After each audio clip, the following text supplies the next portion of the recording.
Sigmund Freud nació el 6 de mayo de 1856 en Freiberg, Moravia. En 1990 la ciudad cambió el nombre de su plaza Stalin por el de Plaza Freud. En 2006 la casa donde nació fue restaurada y convertida en museo.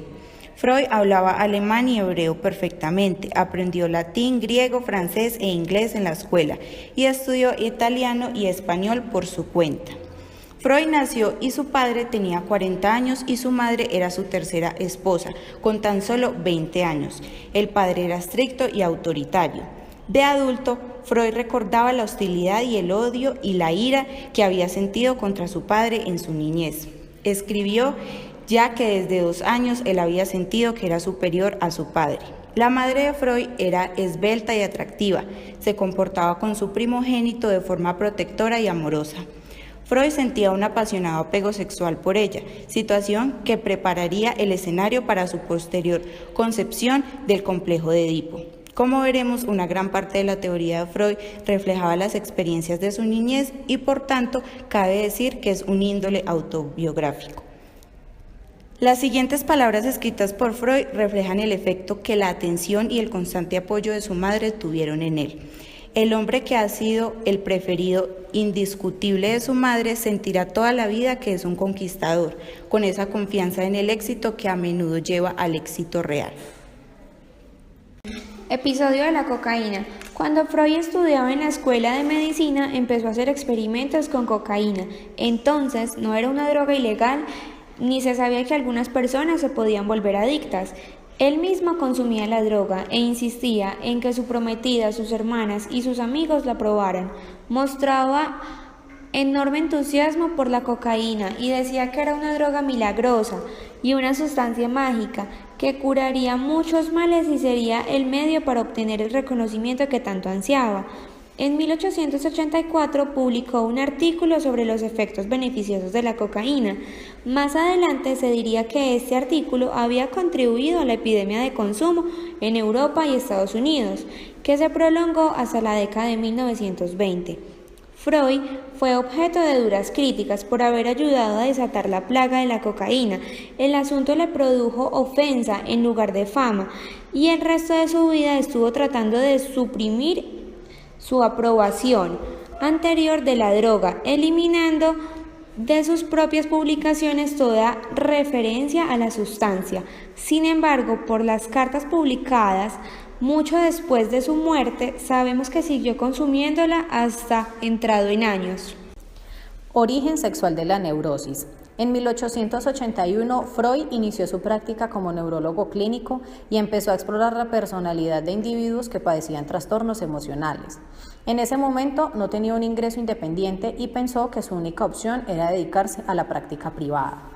Estuvo varios meses en París estudiando con el psiquiatra Jean-Martin Charcot, uno de los primeros en emplear la hipnosis, quien además alertó a Freud respecto al posible origen sexual de la neurosis.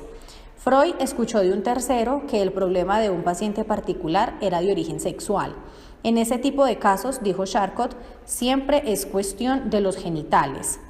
Freud ciertamente aceptaba la posibilidad de que los trastornos emocionales tuvieran un origen sexual. Abuso sexual en la niñez, hecho o fantasía.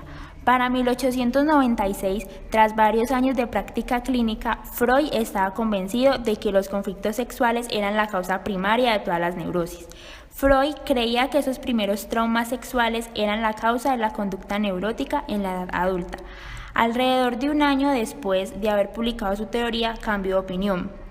Decidió que, en la mayoría de los casos, el abuso sexual que mencionaban sus pacientes jamás había ocurrido en realidad. Según él, le habían estado contando fantasías. Tras reflexionar un poco, Freud llegó a la conclusión de que las fantasías descritas por las pacientes eran muy reales para ellas. Creían que los hechos sexuales impactantes habían ocurrido en efecto, y como las fantasías seguían concentradas en el sexo, este seguía siendo la causa de las neurosis adultas.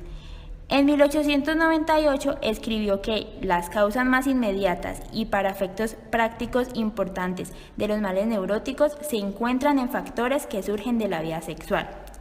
En 1984, casi un siglo después, un psicoanalista que dirigió durante un breve tiempo los archivos de Freud lo acusó de haber mentido y de que las pacientes en verdad habían sido víctimas de abuso sexual durante su niñez.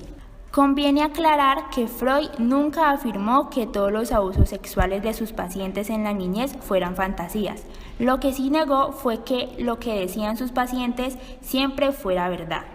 Escribió lo siguiente: difícil creer que los actos de perversión contra los niños estuvieran tan generalizados.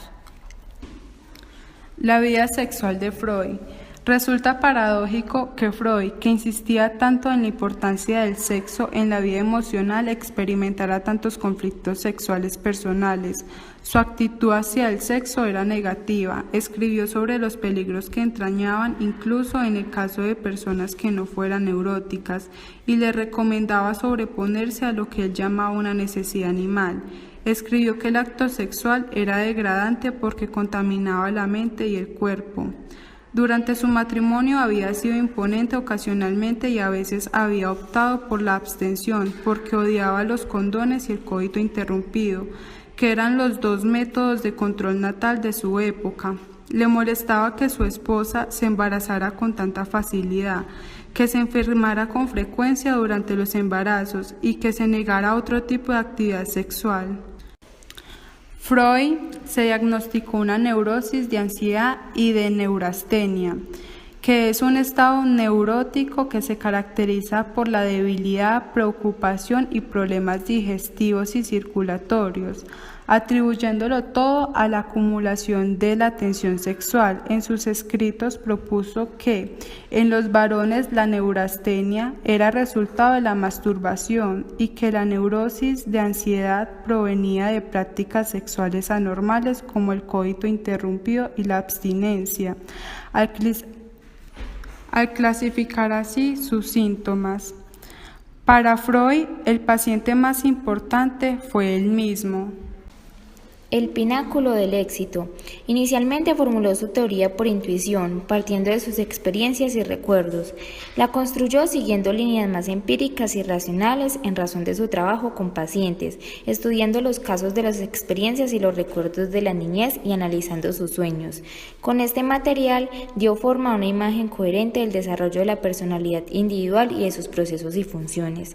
Su obra se volvió popular y atrajo a un grupo de discípulos. Los discípulos incluían a Carl Jung y a Alfred Adler. El sistema psicoanalítico freudiano fue bien acogido en Estados Unidos. 2 años después de su visita, los seguidores estadounidenses constituyeron la Asociación Psicoanalítica Americana y la Asociación Psicoanalítica de New York. En la década de 1920 y 1930 alcanzó el pináculo de su éxito, pero al mismo tiempo su salud empezó a sufrir un serio deterioro.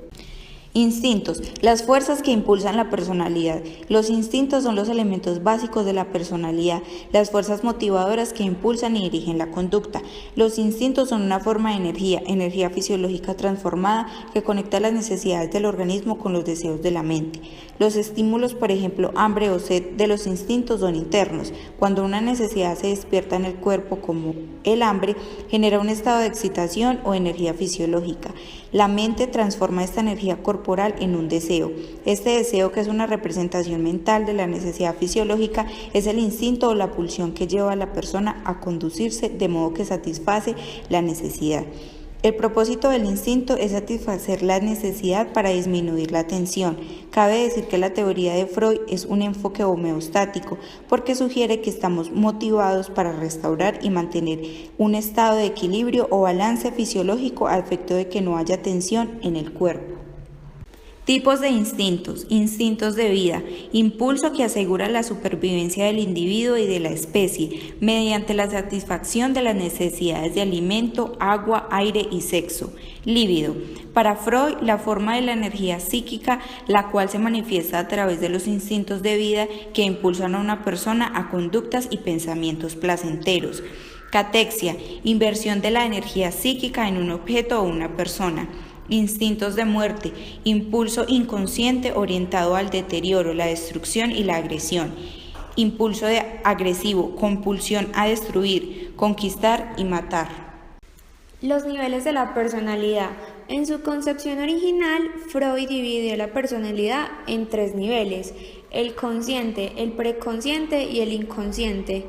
El consciente, como él definió el término, corresponde a su significado común y corriente e incluye todas aquellas sensaciones y experiencias de las cuales tenemos conciencia en un momento dado.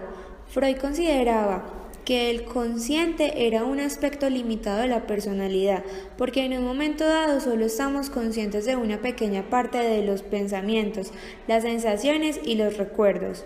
Según él, el inconsciente era más importante. Este es el punto focal de la teoría psicoanalítica.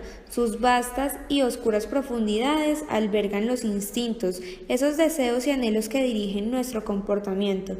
El inconsciente contiene la principal fuerza motora de todas las conductas y es el depósito de fuerzas que no podemos ver ni controlar.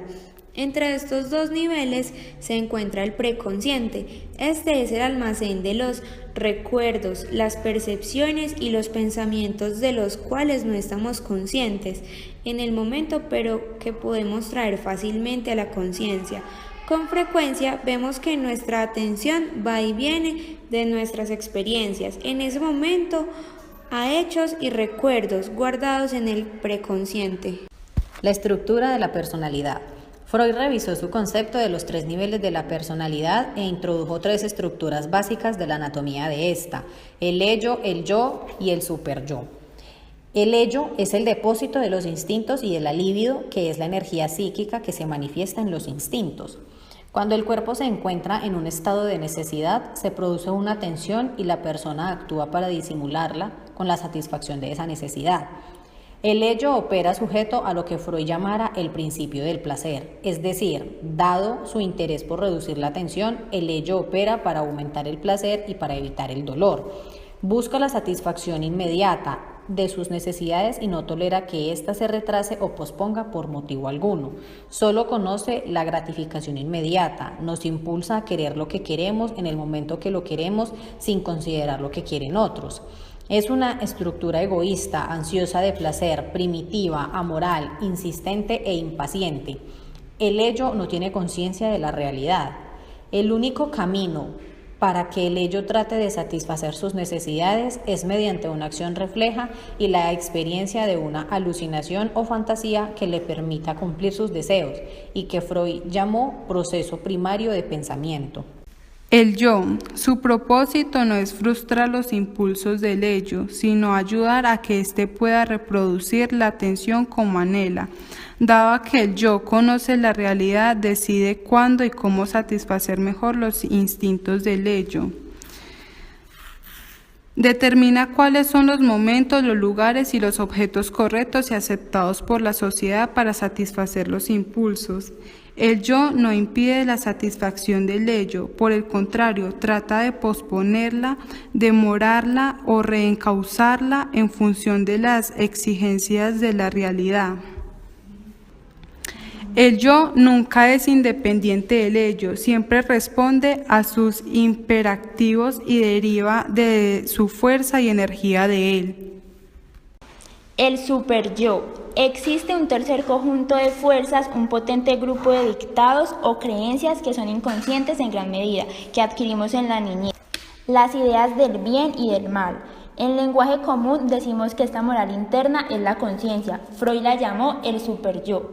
Los niños, por medio del elogio, el castigo y el ejemplo, aprenden cuáles son las conductas que sus padres consideran buenas o malas. Las que le valen un castigo forman la conciencia, que es una parte del superyo. La otra parte es el yo ideal, que está formada por las conductas buenas o correctas que les han redituado elogios. Su propósito no solo es posponer las exigencias del placer del ello, como hace el yo, sino inhibirlas por completo, particularmente las referentes al sexo y la agresión. El superyo no lucha por conseguir placer como el ello, ni por alcanzar metas realistas como el yo. Tan solo busca la perfección moral. El ello presiona para lograr la satisfacción, el yo trata de posponerla, el superyo se afana por la moralidad ante todo. A semejanza del ello, el superyo no admite compromiso alguno con sus exigencias. El yo queda atrapado a la mitad.